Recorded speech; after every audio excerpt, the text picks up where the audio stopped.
Alors, je m'adresse aux doyens s'il y en a,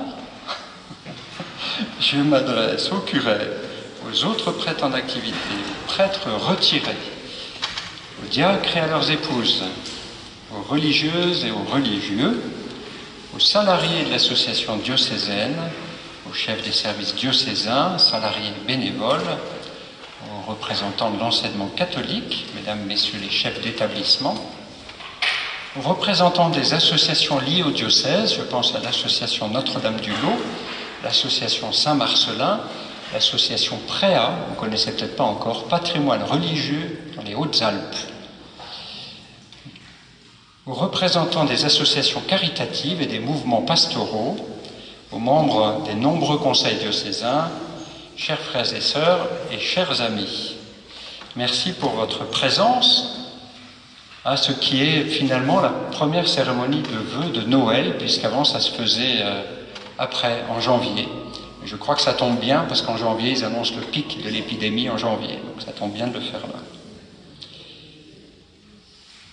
Les activités, les joies et les peines de notre Église diocésaine ne sont pas toujours connues de tous, alors je vais me permettre de retracer cette année 2021. Veilleurs, où en est la nuit ? Vous connaissez cette interrogation du prophète Isaïe au chapitre 21, qui me donne le sens de cette cérémonie des vœux. Allons-nous encore parler de ce qui ne va pas ?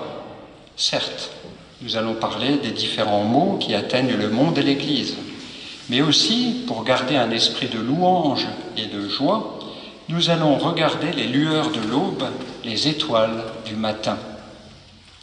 En zoomant, penchons-nous d'abord sur la vie de notre société, puis la vie de l'Église catholique et enfin la vie de notre diocèse.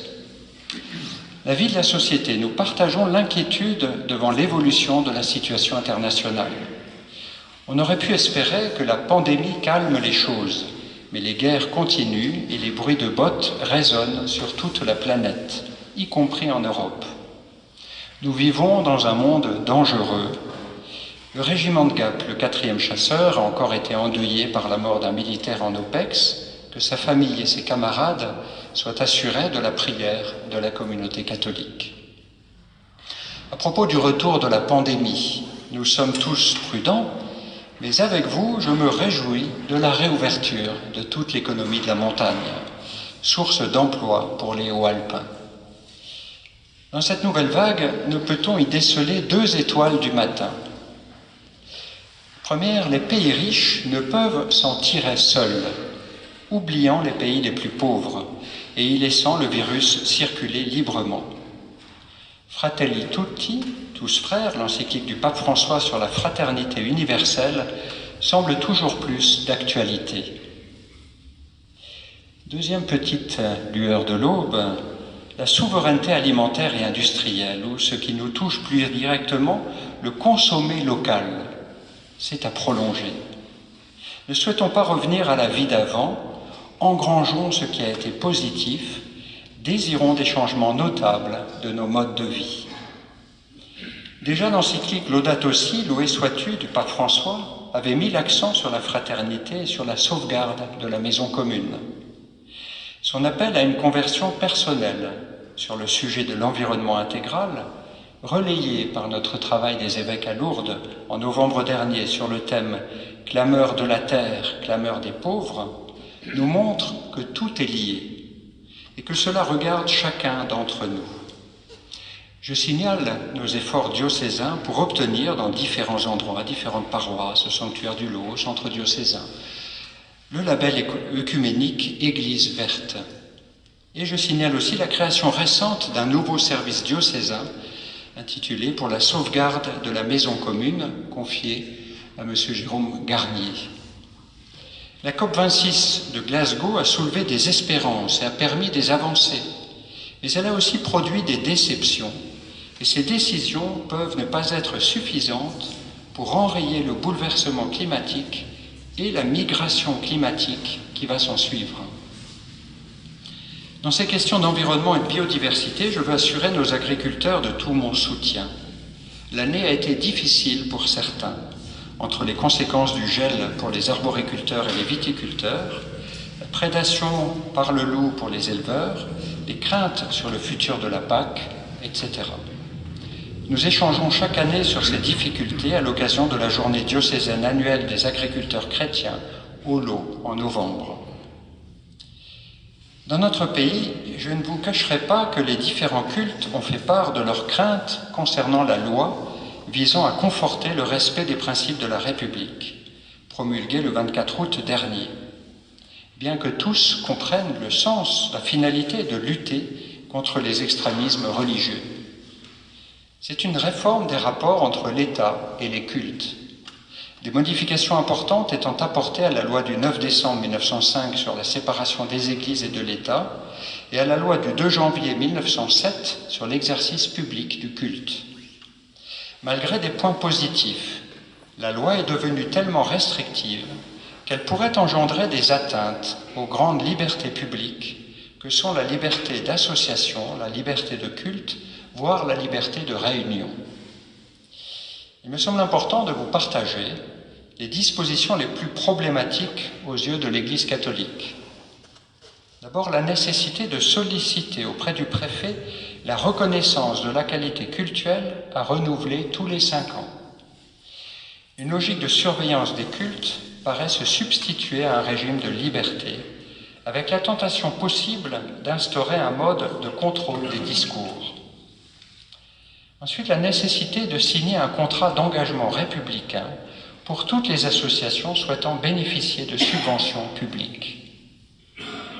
Encore l'obligation pour les associations 1901 dites mixtes, qui peuvent avoir des activités cultuelles, prières, messes, en marge de leurs activités principales, caritatives, éducatives, de séparer leurs activités, voire de modifier leur statut et de respecter les contraintes propres aux activités cultuelles. Également, le nouveau dispositif de fermeture des lieux de culte, présent à titre temporaire dans la loi contre le terrorisme et inséré à titre permanent dans la loi du 9 décembre 1905. Et enfin, une atteinte à la liberté de l'enseignement et à la responsabilité première des parents pour l'éducation de leurs enfants par la remise en cause, certes retardée, de l'instruction en famille. Une lueur qu'il est bon de signaler. Après un recul en 2020, en raison du confinement prolongé des cultes, alors que la plupart des activités étaient ouvertes, la liberté religieuse a été réaffirmée fortement par des jugements du Conseil d'État. Sur un autre sujet, notre Église a été fortement mobilisée concernant la bioéthique. Mais nous assistons comme impuissants à une marche forcée. Ainsi, une nouvelle loi est en débat actuellement pour autoriser l'avortement à 14 semaines. Nous connaissons le désespoir de femmes victimes d'un viol ou encore victimes d'une trop grande précarité ou ne trouvant pas une autre alternative par manque de soutien, de moyens, d'un accompagnement ou de prise en charge. On nous présente cette nouvelle loi prolongeant le délai à 14 semaines comme un progrès, alors qu'il augmente le traumatisme, car, il faut bien le dire, il faut alors démembrer le fœtus. Ne peut-on pas mieux aider les futures mères? De même, l'euthanasie refait surface par une autosaisine du Comité national d'éthique. Son but est sans doute d'inscrire ce sujet dans la campagne électorale. Je considère personnellement que cette dernière décennie a marqué un grand recul bioéthique. La famille a pourtant montré au cours de cette pandémie qu'elle était le pilier solide de notre société. Prendre le risque de la fragiliser peut amener des conséquences très négatives. On assiste déjà à un effondrement de la natalité et à un vieillissement de notre pays. On constate aussi une augmentation significative de la violence dont les réseaux sociaux sont un bon marqueur. Mais il y a une lueur du jour. La prise de conscience de la nécessité pour chacun d'entre nous de se former en ces domaines bioéthiques, pour ne pas être le jouet des lobbies. Pour la 3e année, le diocèse relaye l'Université de la vie, organisée en janvier prochain sous la forme d'un cycle de 4 soirées de formation. Après la vie de la société, la vie de l'Église, bien sûr liée, et j'ai plaisir, pour introduire cette vie de l'Église, à mentionner l'exposition des Lumières légendaires qui a lieu actuellement dans le parc du centre diocésain. Je vous invite à revenir surtout à la nuit tombante jusqu'au 29 décembre.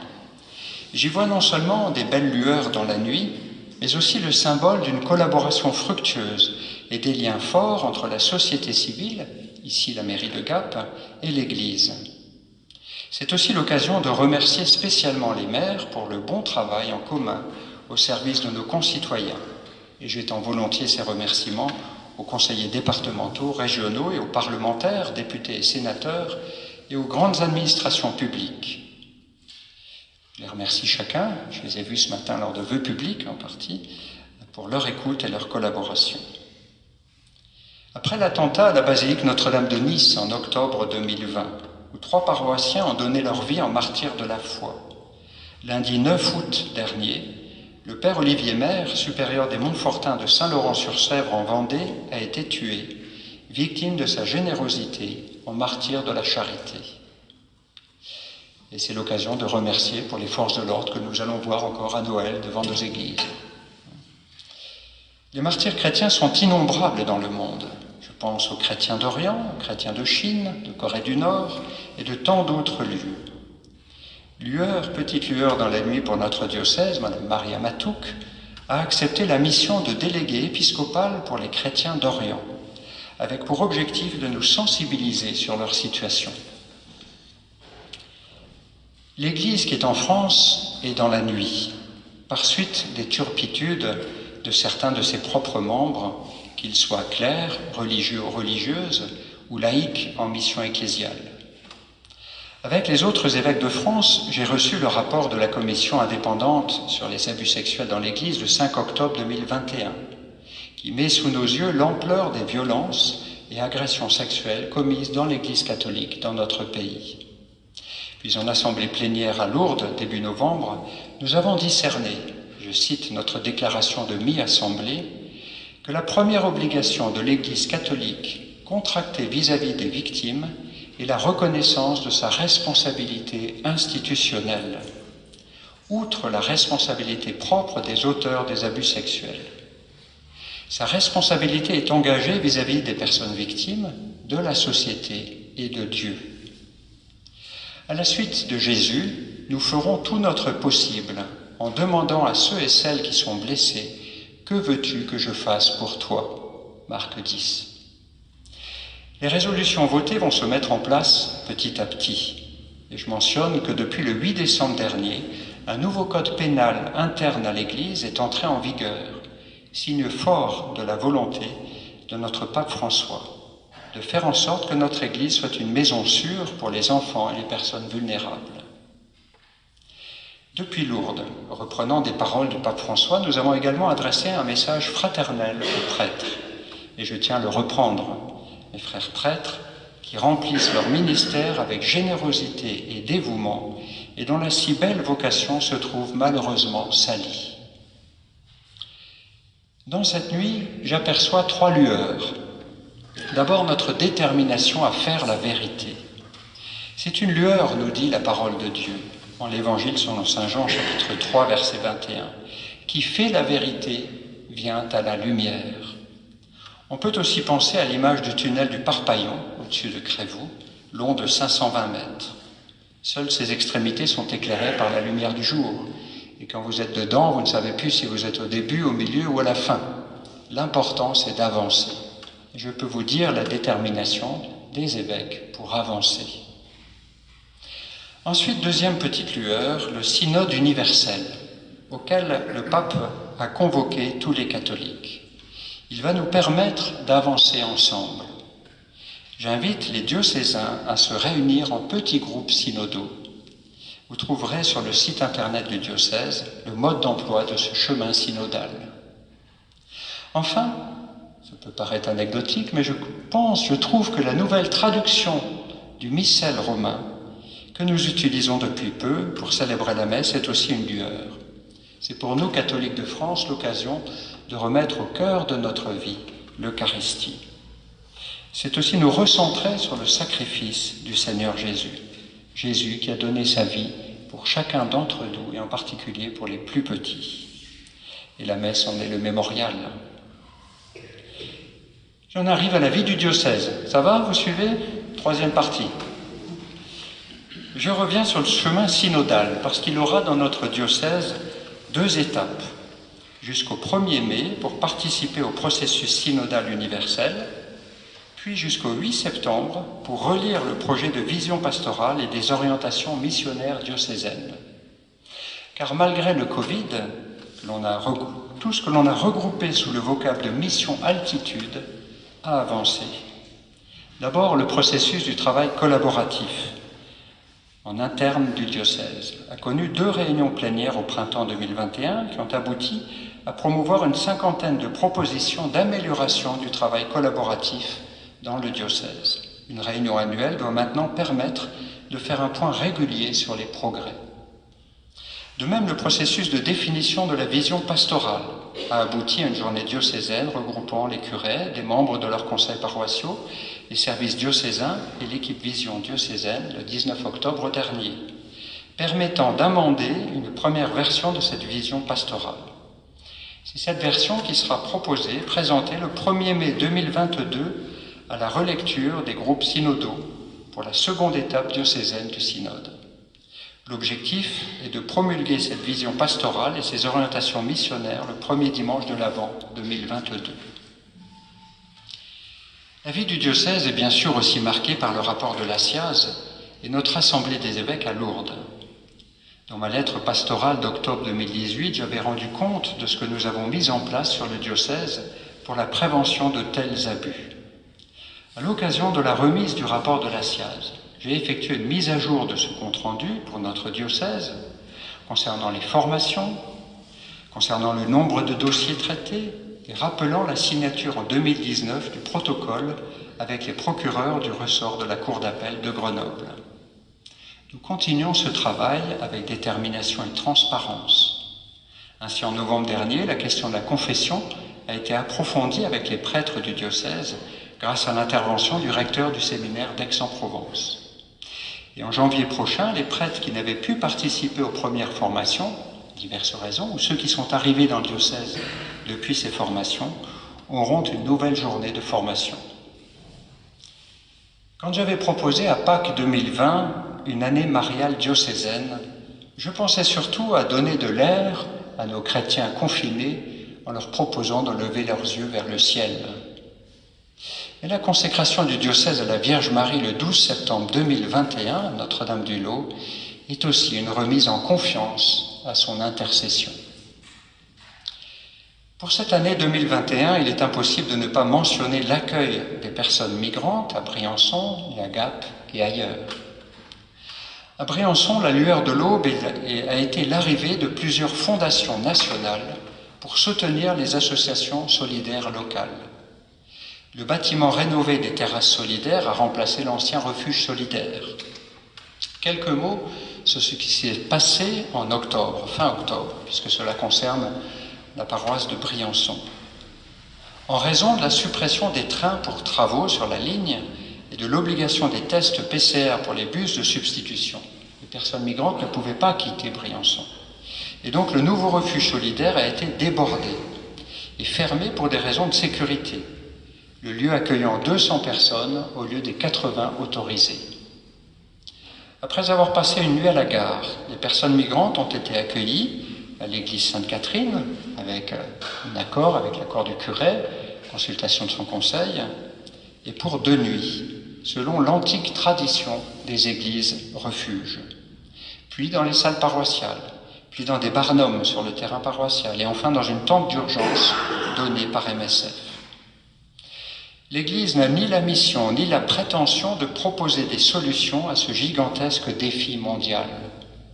Mais il est de son devoir de prendre soin des personnes, de prendre sa part dans l'action humanitaire et de mentionner les grands principes découlant de l'Évangile. Ainsi, le pape François a rappelé que si migrer est un droit qui doit légitimement être régulé, il devrait aussi exister le droit de ne pas migrer. Malheureusement, le pape poursuit, le réfugié vient d'une situation de guerre, d'angoisse, de faim, une situation terrible et son statut requiert davantage d'attention et de travail. » Fin de citation. Ainsi, il sera vraisemblablement impossible de renvoyer chez eux, par exemple, les Afghans et les Iraniens, qui sont la majorité de ceux qui arrivent par l'école du nord du département actuellement. Comment alors continuer à faire comme s'ils n'avaient pas de droit? Je tiens à rendre hommage et à rendre grâce à Dieu pour les innombrables dévouements à Briançon avec le refuge solidaire et d'autres structures, et à Gap avec le réseau hospitalité, et au camping, en particulier au camping Napoléon, et à remercier les paroissiens qui s'y engagent. Leur dévouement est une étoile dans la nuit. Je sais que la tâche des autorités, je leur ai redit ce matin, est compliquée.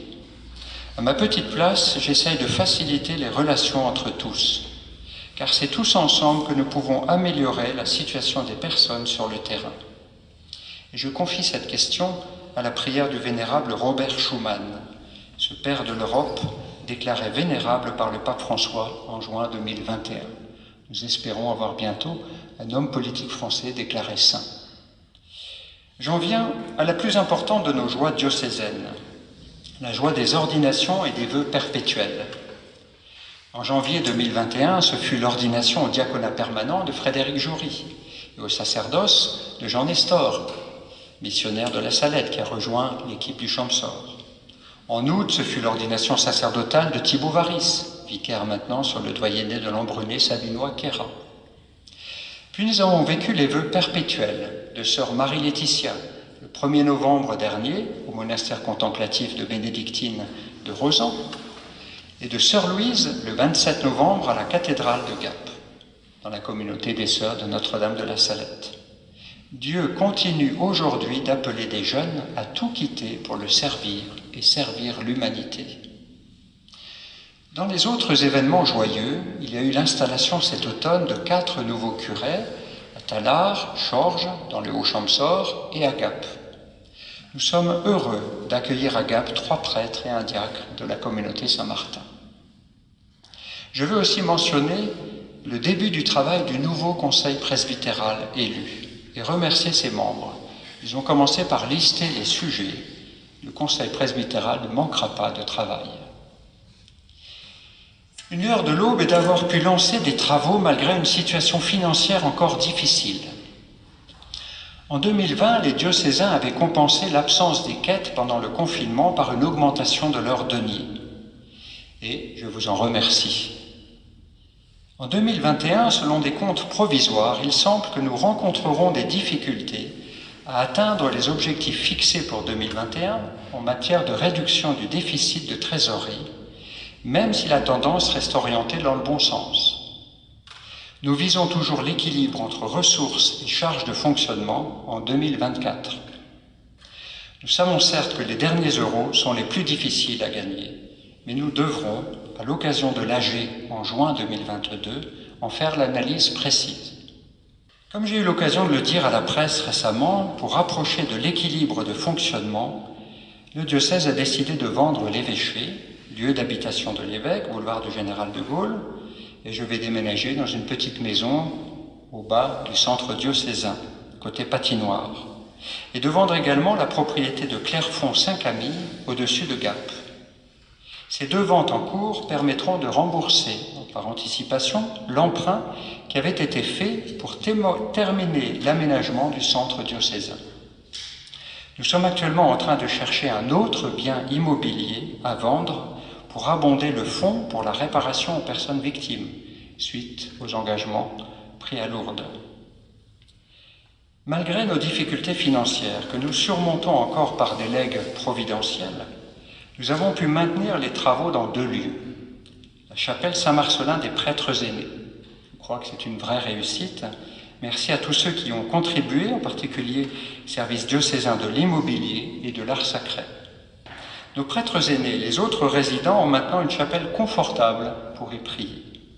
Le restaurant et la salle de vie commune ont également été restaurés et même climatisés. La salle paroissiale Saint-Martin de Laragne. Les travaux ont pris du retard en raison de retard d'approvisionnement du chantier. Mais la paroisse va finir par bénéficier d'un bel outil pastoral. Nous allons l'équiper de la vidéotransmission, comme ici au centre diocésain, et comme également une salle paroissiale à Embrun, l'objectif étant que toutes nos salles paroissiales soient équipées de la vidéotransmission. Concernant les travaux, comment ne pas parler du sanctuaire du Lot, avec la première pierre du nouveau centre d'accueil des pèlerins, le CAP, le 24 mai dernier. Il devrait être inauguré dimanche 3 juillet prochain.